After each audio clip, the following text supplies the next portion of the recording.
Bonjour et bienvenue dans ce cours consacré à l'évolution de notre espèce, l'évolution de l'homme. L'homme avec un grand H. D'après les fossiles, on estime que l'espèce humaine existe sur Terre depuis environ 200 000 ans. Peut-être 150 000 à 200 000 ans, mais on trouve des fossiles vieux de 160 000 ans sûrs qu'on peut qualifier d'Homo sapiens. Ce qu'on aimerait dans ce cours, c'est retrouver notre arbre généalogique. C'est-à-dire prendre tous les êtres humains de la planète et les relier par des branches de grands-parents à arrière-grands-parents et revenir petit à petit à l'ancêtre unique, la population d'individus qui a donné toute l'espèce humaine. Eh bien, on a un problème, c'est que comme la machine à remonter le temps n'existe pas, on ne pourra jamais retrouver cet arbre généalogique. Voilà, donc c'est foutu d'emblée. Avant même d'avoir commencé, on ne peut pas répondre à cette question. Alors du coup, qu'est-ce qu'on fait? Rien, on laisse tomber? Non, on va quand même essayer de réfléchir pour avoir une idée de ce à quoi peut ressembler cet arbre généalogique. Pour ça, on va utiliser des arguments de type paléontologique, de type embryologique, de type moléculaire et de type tout simplement morpho-anatomique. On a en réalité tout ce qu'il nous faut pour retrouver l'origine de l'espèce humaine. Pas besoin d'une machine à remonter le temps pour aller véritablement dans le temps, dans le passé. Non, en fait il suffit de regarder dans le temps présent les traces laissées par l'évolution. Et si on regarde bien, l'évolution nous a laissé énormément de traces à observer. Il suffit de regarder les espèces qui nous entourent et de voir non pas les différences entre nous, mais au contraire les ressemblances. Et en se focalisant sur les ressemblances, on voit immédiatement à quel point on est semblable et donc il est assez évident de penser qu'on a une origine commune. Allez, maintenant on va rentrer dans le vif du sujet, mais si on s'intéresse à l'homme, je vais vous proposer de nous comparer avec des espèces proches. Donc on va oublier la drosophile, le thon, la truite, ce genre d'espèces. On va se focaliser sur des espèces proches de nous. Et on va voir deux méthodes pour construire un arbre. Une méthode fondée sur les caractères morpho-anatomiques, sur des comparaisons de caractères morpho-anatomiques. C'est ce qu'on appelle la méthode cladistique. Et une méthode fondée sur des comparaisons moléculaires, ça c'est ce qu'on appelle la méthode phénétique. Chacune a des intérêts et des inconvénients. Allez, c'est parti. La première méthode que je vous propose pour reconstituer l'histoire évolutive de l'homme, c'est la construction d'un arbre phylogénétique fondé sur la comparaison de caractères morpho-anatomiques. C'est-à-dire qu'on va considérer des organes, des structures internes du corps, en fait tout sauf des molécules. D'accord? Alors j'ai pris ici trois espèces, en plus de l'espèce humaine. Ce sont tous des singes et ces quatre espèces appartiennent au grand groupe des primates. Les primates sont tous caractérisés par un pouce opposable aux autres doigts, des ongles plats, et deux orbites oculaires orientées vers l'avant, ce qui permet d'avoir un grand recouvrement des champs visuels et donc de voir très bien les reliefs, là, comme ça.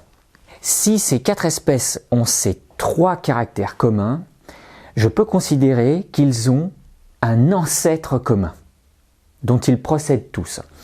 On estime que cet ancêtre commun vivait il y a environ 65 millions d'années. Il a disparu aujourd'hui.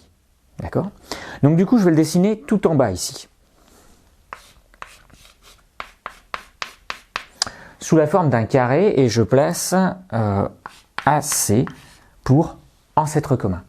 À partir de cet ancêtre commun, ont émergé différents groupes et je vais les représenter sous la forme d'un arbre que je vous trace maintenant.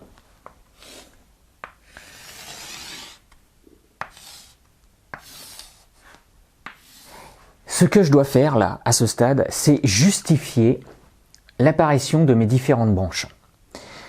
À partir de cet ancêtre commun, ont émergé deux groupes qui se sont séparés ici Pourquoi je peux dire ça?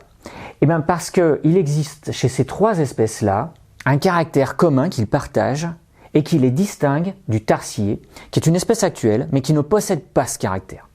Alors ce caractère, il n'y en a pas qu'un en réalité, mais celui qu'on retient, c'est des narines rapprochées. Chez l'homme, par exemple, les deux narines sont séparées par une petite cloison. D'accord? Donc, je note ici narines rapprochées. Rien qu'avec ça, je peux distinguer un groupe, celui qui amène au tarsier, d'un autre groupe qui amène à ces trois espèces-là. Alors, on a coutume de donner des noms à chacun de ces groupes. Si ici, j'ai le groupe des primates, tout en entier, à partir des narines rapprochées, je dis que j'ai le groupe des cathariniens. Alors, je vais immédiatement le faire figurer là comme ça. Alors, les cathariniens, c'est quoi? Les cathariniens, c'est tous les êtres vivants actuels, mais fossiles aussi, qui se situent avant dans l'arbre, qui possèdent ce caractère dérivé narines rapprochées. Et en l'occurrence, on considère que ces trois espèces procèdent d'un ancêtre commun qui se situe ici dans l'arbre et qui possédait ces narines rapprochées. Cet ancêtre commun a existé, mais il a disparu aujourd'hui. Ensuite, ces deux branches-là se justifient par la disparition de la queue. Et ça, c'est marqué par l'apparition de ce qu'on appelle le coccyx. Donc, un coccyx, c'est un caractère dérivé si on considère que la queue, préhensile, pour s'accrocher dans les arbres, est un caractère ancestral. D'accord? La queue existe chez le babouin. Elle n'existe pas chez le chimpanzé et l'homme. Il y a donc un ancêtre commun propre au chimpanzé et à l'homme et qui possédait un coccyx à la place de la queue. Et du coup, j'ai un nouveau groupe là que je peux tracer ici. Ce groupe, on le qualifie d'hominoïde. Et maintenant, qu'est-ce qui permet de séparer le groupe chimpanzé-homme? Nous y voilà. Qu'est-ce qui fait que l'homme est un homme, une espèce à part entière qu'on peut distinguer des autres? Eh bien, c'est tout un ensemble de caractères, dont par exemple ceux qui sont associés à la bipédie. Donc, je vais noter ici bipédie pour faire simple, mais il existe d'autres caractères. À partir du moment où j'ai la bipédie, j'ai un nouveau groupe. Et ce groupe-là, si je l'encadre, je l'appelle groupe des hominines. Et le groupe des hominines, c'est ce qu'on appelle aussi la lignée humaine. C'est-à-dire l'homme et toutes les espèces situées avant lui, mais apparues après l'ancêtre commun entre l'homme et le chimpanzé. Au fait, quel est l'âge de cet ancêtre commun? On n'en est pas certain. On estime en fourchette qu'il se situe entre 6 ou 7 et 10 millions d'années. Voilà. Et on ne peut pas être plus précis que ça. Ni l'inventaire fossile, ni les arguments moléculaires nous permettent de gagner en précision. Alors au fait, si on regarde cet arbre, on voit qu'il est construit avec des caractères qu'on a choisis, mais qui sont tout à fait discutables. Si je change mes caractères, je change mon arbre. Et je change même mes groupes, là. C'est pour ça qu'il est inutile de les apprendre. Il ne faut surtout pas les retenir, puisqu'ils changent en fonction des livres, en fonction du temps. Les scientifiques, quand ils considèrent certains organes, modifient cet arbre et les noms changent là. Ce qui compte, c'est uniquement la méthode. Mais, est-ce qu'on peut gagner en précision et faire des choix un peu moins arbitraires? Oui, il existe une autre méthode que cette méthode cladistique. C'est la méthode dite phénétique. Celle-ci se propose de comparer des séquences de molécules. Par contre, pas n'importe quelle molécule. Il faut des molécules héritables. Héritables, c'est-à-dire soit des gènes, donc de l'ADN, autrement dit, des séquences de nucléotides, A, T, C, G, G, C, etc. Ou bien le fruit de l'expression des gènes, c'est-à-dire des protéines, autrement dit, des séquences d'acides aminés, valine, thréonine, tryptophane, méthionine, etc. Alors quand on veut comparer des molécules entre elles, il faut d'abord s'assurer que ces molécules existent chez toutes les espèces qu'on considère. On prend donc généralement des molécules du sang ou qui ont à voir avec des fonctions métaboliques très courantes. Par exemple, la cytochrome C est une protéine qui intervient dans la respiration. Et on la trouve chez le singe rhésus, une espèce de singe, le cheval et l'homme moderne. Cette protéine comprend 104 acides aminés. C'est une séquence où chaque acide aminé a une place déterminée. Si je compare la cytochrome C du singe et de l'homme, je n'ai qu'une seule différence. Entre l'homme et le cheval, j'ai 12 différences. Et entre le singe rhésus et le cheval, j'ai 11 différences. Ici, entre le singe et le singe, j'ai 0 différence. La première chose qu'on doit remarquer, c'est pas la différence, c'est la ressemblance très grande entre toutes ces protéines. En effet, si je n'ai qu'une seule différence entre les protéines de l'homme et du singe, ça veut dire que j'ai 103 acides aminés identiques. Autrement dit, j'ai une ressemblance que je peux estimer à plus de 99% entre ces deux espèces. C'est donc un beau degré d'apparentement. Mais entre l'homme et le cheval, je n'ai que 12 différences. Ça veut dire que j'ai 90% de ressemblance. Là aussi, on a un beau degré d'apparentement. D'accord ? Ce qu'on doit dire là, c'est que les 3 cytochromes C sont codés par des gènes qui dérivent d'un gène ancestral. Ce gène ancestral, il n'existe plus aujourd'hui et il appartenait à l'ancêtre commun de ces 3 espèces. Je vais le placer ici dans un arbre en un point. Ici. Et je vais maintenant relier par des branches ces 3 espèces. Alors, au vu des différences, il semble assez évident que le gène ancestral entre le singe et l'homme se situe quelque part par là. Et que mes branches doivent donc être tracées comme ça.